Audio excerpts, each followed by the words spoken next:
Special report की करते हैं शुरुआत। पश्चिम एशिया मिसाइलों का रण क्षेत्र बना हुआ है। ईरान और अमेरिका एक दूसरे पर लगातार वार पलटवार कर रहे हैं। इस बीच अचानक से अमेरिकी राष्ट्रपति डोनाल्ड ट्रंप ने ईरान पर पिछले 13 दिनों से लगातार जारी हमलों पर फिलहाल ब्रेक लगा दिया है। लगभग 2 हफ्तों से हर रोज हो रहे हमलों का यह पहला विराम है। नए हमलों का प्लान तैयार होने के बावजूद ट्रंप ने सेना को नए स्ट्राइक करने से मना कर दिया। अमेरिका का ध्यान अब बातचीत की ओर बढ़ रहा है। हालांकि जरूरत पड़ने पर अमेरिका ने सैन्य अभियान को फिर से शुरू करने की पूरी तैयारी कर रखी है। ट्रंप का यह फैसला पेंटागन की मिसाइल रक्षा प्रणालियों को घटने, स्टॉक और क्षेत्रीय संघर्ष बढ़ने के खतरे के बीच आया। ट्रंप का मानना है कि बड़े पैमाने पर युद्ध शुरू किए बिना सैन्य कार्रवाई अपनी हद तक पहुंच गई थी। वो कूटनीति के लिए रास्ता बनाना चाहते हैं ताकि अगर बातचीत नाकाम हो तो कम से कम दोबारा हमले शुरू किए जा सकें।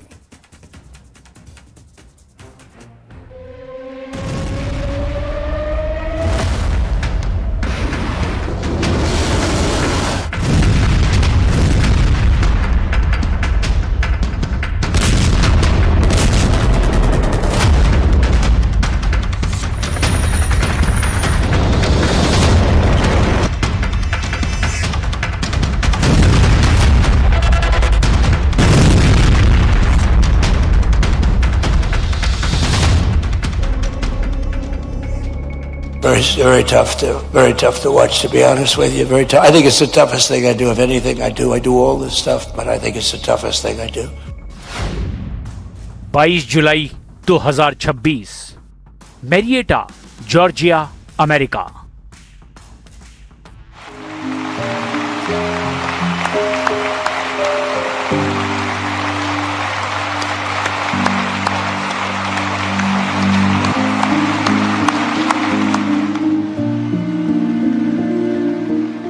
ये सम्मान समारोह था। अमेरिकी सैनिकों की बहादुरी को सलामी देने का मजमा लगा था। लेकिन मंच पर ट्रंप का वही पुराना तेवर था। ईरान पर वही धमकियां, वही धौंस, ईरान को परमाणु ताकत बनने से रोकने का वही दावा।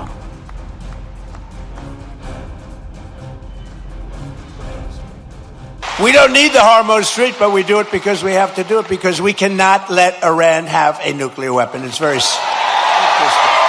They're getting hit so hard, and they want to make a deal. But I say they're not ready to make a deal.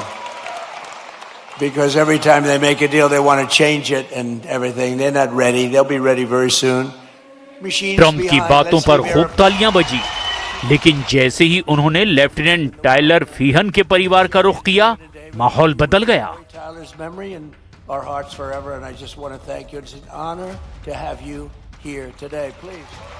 तालियां बजा रहे ट्रंप खुद इमोशनल हो गए, क्योंकि टायलर फीहन की फैमिली फूट फूट कर रो रही थी। ऐसे भावुक पल में ट्रंप कहने पर मजबूर हो गए कि ये उनकी जिंदगी का सबसे कठिन काम है। Very tough to watch, to be honest with you. Very tough. I think it's the toughest thing I do. If anything, I do all this stuff, but I think it's the toughest thing I do. But to Sherry and Stephen and David, we will carry Tyler's memory in our hearts forever. And I just want to thank you. It's an honor to have you here today. Please.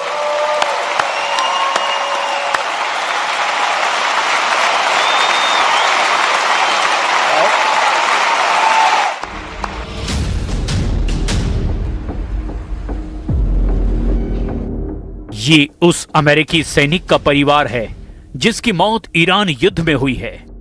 खाड़ी युद्ध से America में अब सैनिकों के ताबूतों की मात्रा बढ़ने लगी है। डेलावेयर के डोवर एयरफोर्स बेस पर पहुंचे 4 ताबूत इसकी तस्दीक करते हैं, और तस्दीक इसकी भी कि युद्ध बहुत टक्कर का है। अमेरिका जितने बम मार रहा है, ईरान उतनी ही मिसाइलें फोड़ रहा है। अमेरिका जितने जंगी जेट से हमले कर रहा है, उससे 2 गुने ड्रोन फाइटर से ईरान पलटवार कर रहा है। ईरान दावा कर रहा है कि अमेरिका से वो आंख का बदला आंख से लेगा। खाड़ी देशों में अमेरिकी सैन्य अड्डों को बमबारी करके दहलाने के बाद ईरान ने ऑयल रूट वाला हमला तेज कर दिया है।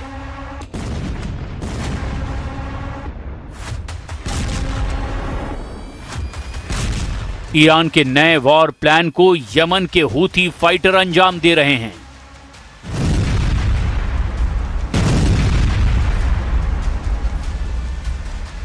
हूथी लड़ाकों ने सऊदी अरब के तेल जहाजों पर भयानक हमला किया, जिससे युद्ध का नया फ्रंट बन गया।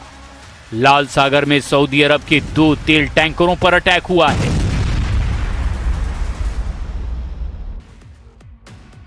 अमेरिका अब ईरान में लास्ट ऑपरेशन की तैयारी कर रहा है। यह ईरान के यूरेनियम पर कब्जे का मिशन है। ट्रंप इस मिशन में बम वर्षकों का इस्तेमाल कर सकते हैं। उन्होंने धमकी दी है कि जहां भी ईरान का यूरेनियम है, वो जगह अमेरिका के टारगेट पर है।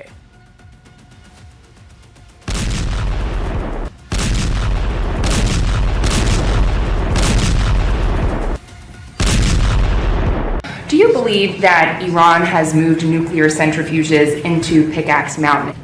It doesn't mean anything unless they have the material. You're talking about the centrifuges. Yeah, it doesn't mean anything unless they have the material. They don't have. We follow the material. That's where the action is, and we'll be hitting that area probably pretty soon. And there's not a thing they can do about it. Normally I wouldn't say that. If I thought they could do something about it, I would never say that. But we'll be hitting that area pretty soon, and very heavily.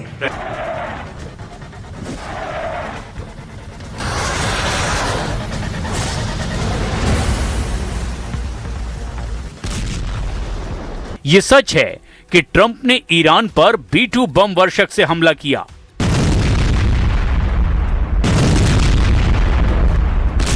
उन्होंने bunker buster के धमाके किए।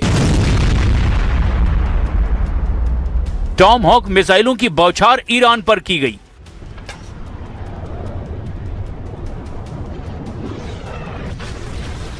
High Mars से F-35 jet से Iran को पीटा गया।